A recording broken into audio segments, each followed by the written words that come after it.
മനുഷ്യർ നല്ലവരാണ് എല്ലാവരും.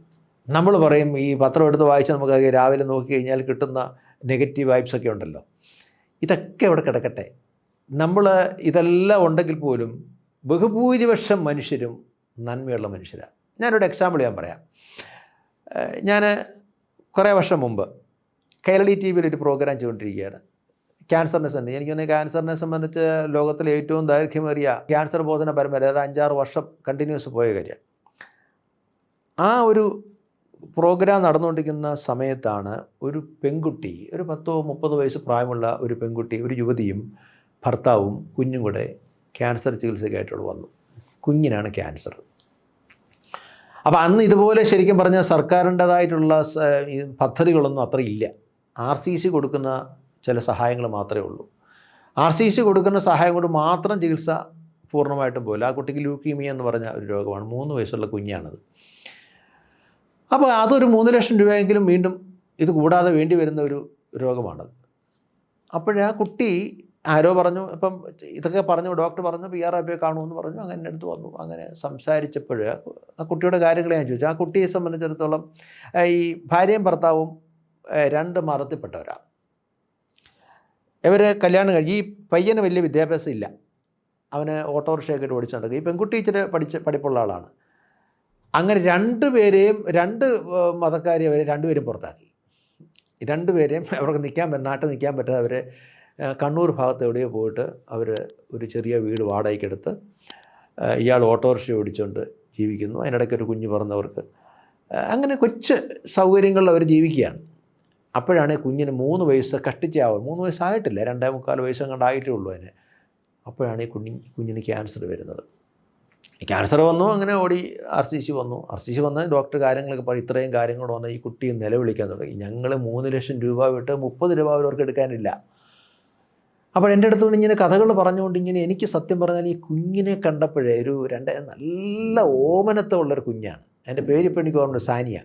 വളരെ നല്ലൊരു ക്യൂട്ട് കുഞ്ഞ്, നല്ല ഓമനത്ത്. നമുക്ക് കണ്ടു കഴിഞ്ഞാൽ നമുക്ക് നല്ല ഒരു വാത്സല്യം തോന്നുന്ന കുഞ്ഞാണ്. അപ്പോൾ ഇതിൻ്റെ ആ ഓമനത്വവും അതിൻ്റെ കളിയും ചിരിയും ഈ കുഞ്ഞിനെ വലിയ രോഗിയായിട്ട് മുന്നിരിക്കുകയാണ്. ഈ പെൺകുട്ടി നിലവിളിച്ചുകൊണ്ട് പറയുകയാണ്, നിവൃത്തിയില്ല സാർ, എന്ത് ചെയ്യാൻ പറ്റുമെന്ന്. അപ്പം ഞാനിങ്ങനെ ആലോചിച്ചപ്പോൾ നമ്മൾ പല കാര്യങ്ങൾ, പലരെയും സഹായിക്കാൻ വേണ്ടി ചില ആൾക്കാരൊക്കെ ഉണ്ട്, എങ്കിൽ പോലും ഇത്രയും പൈസ ഒന്നും അവർക്ക് കൊടുക്കാൻ പറ്റത്തില്ല. അപ്പം ഞാനിങ്ങനെ ആലോചിച്ച് എന്ത് മാർഗ്ഗമെന്നാണ് പെട്ടെന്ന് എൻ്റെ മനസ്സിൽ വെളിപാട് പോലെ പെട്ടെന്ന് തോന്നിയൊരു ഐഡിയ. അപ്പം ഞാൻ ചോദിച്ചു, നിങ്ങൾ ഈ പറയുന്ന കാര്യങ്ങളൊക്കെ TV മുന്നിൽ നിന്ന് പറയാമെന്ന് ചോദിച്ചു. ഞങ്ങൾ എവിടെ വേണമെങ്കിലും പറയാം സാറേ, ഞങ്ങളുടെ കുഞ്ഞിൻ്റെ ജീവൻ രക്ഷിച്ചാൽ മതി എന്ന് പറഞ്ഞത്. ഉടനെ ഞാൻ ഈ കൈരളി നമ്മുടെ മുക്തിയുടെ ടീമിനെ വിളിച്ചു. ഞാൻ പറഞ്ഞു നാളെ ഷൂട്ടുണ്ട്, ഒരു പ്രത്യേക. അന്ന് ഈ മുക്തിയുടെ ഭാഗം എന്ന് പറഞ്ഞാൽ ഒരു ഭാഗം അവയർനെസ്സാണ്, ക്യാൻസർ അവയർനെസ്സും, ഒരു ഭാഗം ക്യാൻസർ മായകളുടെ കഥ കൊടുക്കുക, അങ്ങനെയായിരുന്നു. അതുവരെ ഈ പറഞ്ഞ ഇത്തരത്തിലുള്ള കാര്യങ്ങളൊന്നും കൂടെ. അപ്പോൾ ഉടനെ തന്നെ പിറ്റേ ദിവസം അവർ വന്നു, ക്രൂ എല്ലാം വന്നിട്ട് ഈ കുഞ്ഞ് അവിടെ ഇരുന്ന്, ആ പെൺകുട്ടി അവിടെ ഇരിക്കുന്നു. ഇതുപോലെ തന്നെ ഞാൻ ഓഫ് ക്യാമറയാണ് ഇരുന്നിട്ട് ചോദ്യങ്ങൾ ചോദിക്കുമ്പോൾ അതിന് ഉത്തരം പറയാൻ വേണ്ടി ഞാൻ ക്യാമറയ്ക്ക് മാറിയിരിക്കുകയാണ്. ഇവരെ മാത്രമേ കാണത്തുള്ളൂ. അപ്പോൾ ഇങ്ങനെ ഞാൻ ചോദിക്കുക, അവർ ചോദ്യത്തിന് ഉത്തരം പറയുന്നുണ്ട്. അപ്പം ക്യാമറാമാൻ എടുക്കുന്നുണ്ട്. പെട്ടെന്ന് ഈ കുട്ടിയെ കരയാണ്. ഈ കഥകളെ, കുഞ്ഞിൻ്റെ രോഗത്തിൻ്റെ കാര്യമൊക്കെ പറഞ്ഞപ്പോൾ കരഞ്ഞുപോയി, ഭയങ്കരമായിട്ട് കരഞ്ഞുപോയി. കരഞ്ഞപ്പോഴേ ഈ കുഞ്ഞ് മടിയിരിക്കുകയാണ്. ഭർത്താവ് ഇപ്പുറത്തിരിപ്പുണ്ട്, ഈ യുവതിയാണ് കാര്യങ്ങൾ പറയുന്നത്. കുഞ്ഞ് യുവതിയുടെ മടിയിരിക്കുകയാണ്. കുഞ്ഞ് ഇവർ കരഞ്ഞപ്പോൾ അമ്മയെ കരയല്ലേ അമ്മേ, അമ്മയെ കരയല്ലേ അമ്മ എന്ന് പറഞ്ഞ് കുഞ്ഞ് അമ്മയുടെ കണ്ണ് തുടയ്ക്കുന്ന ഒരു രംഗമുണ്ട്.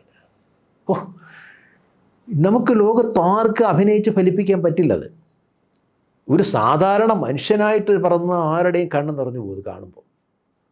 സത്യം പറഞ്ഞാൽ ഭയങ്കര ആർദ്രമായി പോകും, നമ്മൾ ഹൃദയം ആർദ്രമായി പോകുന്നു. അപ്പം ഞാൻ ഉടനെ ഷാജി നമ്മുടെ ക്യാമറാമാൻ പറഞ്ഞു എടുക്കാൻ പറഞ്ഞു. അങ്ങനെ അതിൽ എടുത്തത്. എന്നിട്ട് ഞാൻ അടുത്ത എപ്പിസോഡിൽ ചില ആങ്കറും വിറ്റിട്ട് ഈ കണ്ണുനീര് കാണാതെ പോകുകയും നിലവിളി കേൾക്കാതെ പോകുന്നതൊക്കെ പറഞ്ഞ് കുറേ ഇമോഷണൽ സാധനമൊക്കെ ഇട്ട് ആങ്കറും വിറ്റിട്ട് ഞാൻ അത് സംപ്രേഷണം ചെയ്തു.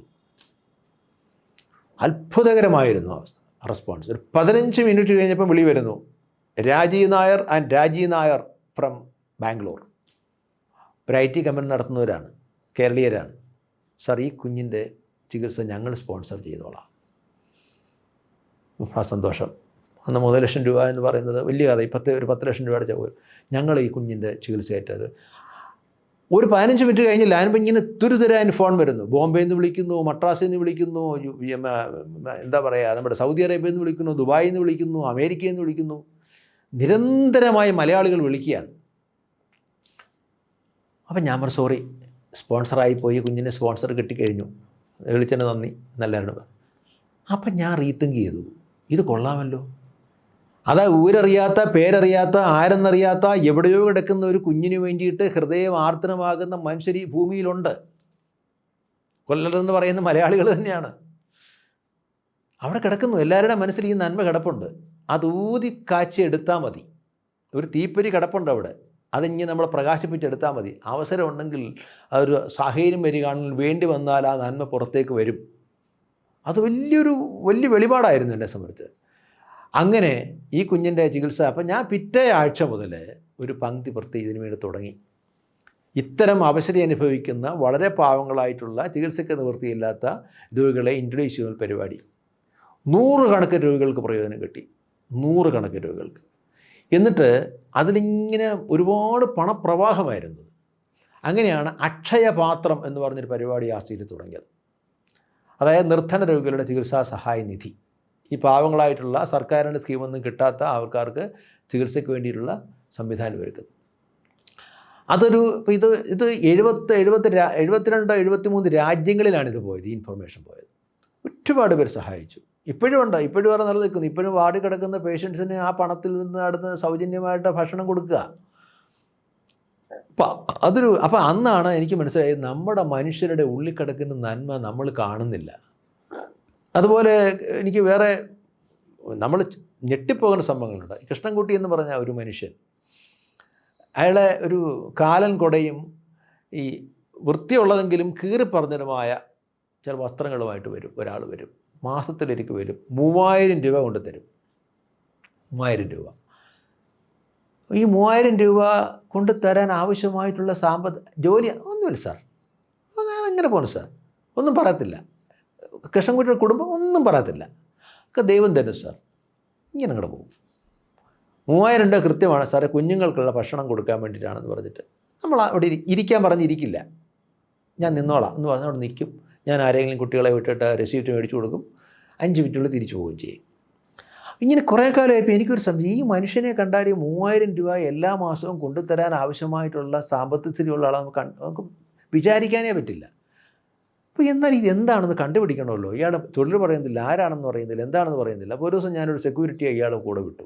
ഇയാൾ പോയപ്പോഴേ ഒരു സെക്യൂരിറ്റി ഗാർഡ് പറഞ്ഞ് ഇയാൾ പോകുന്നിടത്ത് പോകാൻ പറഞ്ഞു. അപ്പോൾ സെക്യൂരിറ്റിക്കാരൻ ബൈക്കിൽ പോയി, ഇയാൾ ബൈക്കിൽ നടന്നാണ് പോകുന്നത്. അപ്പം നോക്കിയപ്പോഴേ നമ്മുടെ ഉള്ളൂരിൽ നിന്ന് നേരെ മുന്നോട്ട് പുലയനാർകോട്ട റൂട്ടിലേക്ക് പോകുന്ന മനുഷ്യൻ പോയി അവിടെ ചെന്ന് ഒരു സൈഡിലേക്ക് പോയി, അവിടെ ഒരു കുടിലുകളൊക്കെ ഉള്ള സ്ഥലമുണ്ട്, അവിടെയൊക്കെ ഇടവഴിയിലൂടെ കയറി. അപ്പോൾ അവിടം വരെ ഈ സെക്യൂരിറ്റി. അപ്പോൾ കടക്കാരനടുത്ത് ഇയാളിപ്പോൾ കൃഷ്ണൻകുട്ടിയല്ലേ പാവത്ത്, അയാൾ കപ്പലണ്ടി വിറ്റാണ് ജീവിക്കുന്നത്. ഭാര്യയുണ്ട്, 2 കുഞ്ഞുങ്ങളുമുണ്ട്. വെറും ചെറ്റക്കുടിലാണ്. ആ മനുഷ്യൻ പകല് അല്ലെ രാത്രിയിൽ 12 മണി വരെയൊക്കെയാണ് ഈ പറഞ്ഞ കപ്പലിൻ്റെ കച്ചവടം നടത്തി. ചെറിയ ഉന്തുവണ്ടിയൊക്കെ നടത്തിയിട്ട് അതിൽ നിന്ന് കിട്ടുന്ന വരുമാനം, ദിവസം കിട്ടുന്ന വരുമാനത്തിൻ്റെ ഒരു ചെറിയ അംശം എല്ലാ ദിവസവും 100 രൂപ വെച്ച് മാറ്റി വെക്കുക അയാൾ. കിട്ടുന്ന ചിലപ്പോൾ 200 രൂപ 300 രൂപ ആയിരിക്കും ഒരു ദിവസം കിട്ടുന്നത്. അധികം 100 രൂപ മാറ്റി വെക്കുകയാണ്. ആലോചിച്ച് നോക്കൂ.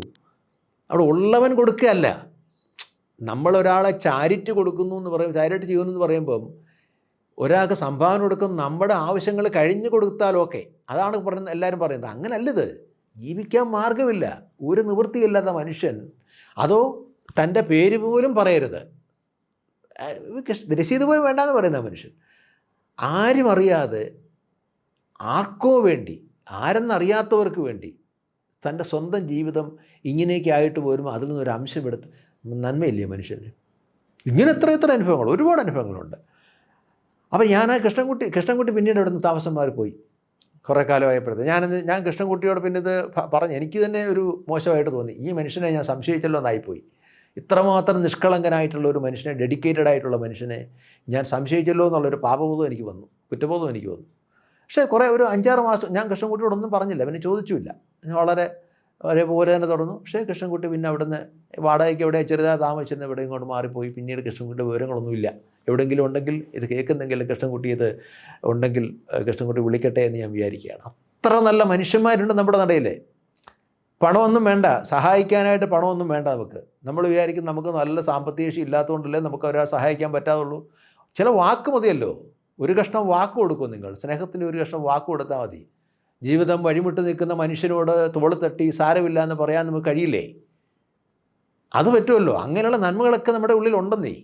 ആ നന്മകൾ പുറത്തെടുക്കാനുള്ള അവസരമായിട്ടാണ് എനിക്ക് വന്ന ഈ ക്യാൻസർ പേഷ്യൻസുമായിട്ട് സഹവാസമൊക്കെ നമുക്കും സഹായിച്ചിട്ടുള്ളതെന്ന് എനിക്ക് തോന്നുന്നു. അപ്പം ജീവിതത്തിൻ്റെ കാഴ്ചപ്പാട് നമ്മൾ മാറുന്നു. അതാണ് കണ്ടിട്ടുള്ളൊരു കാര്യം.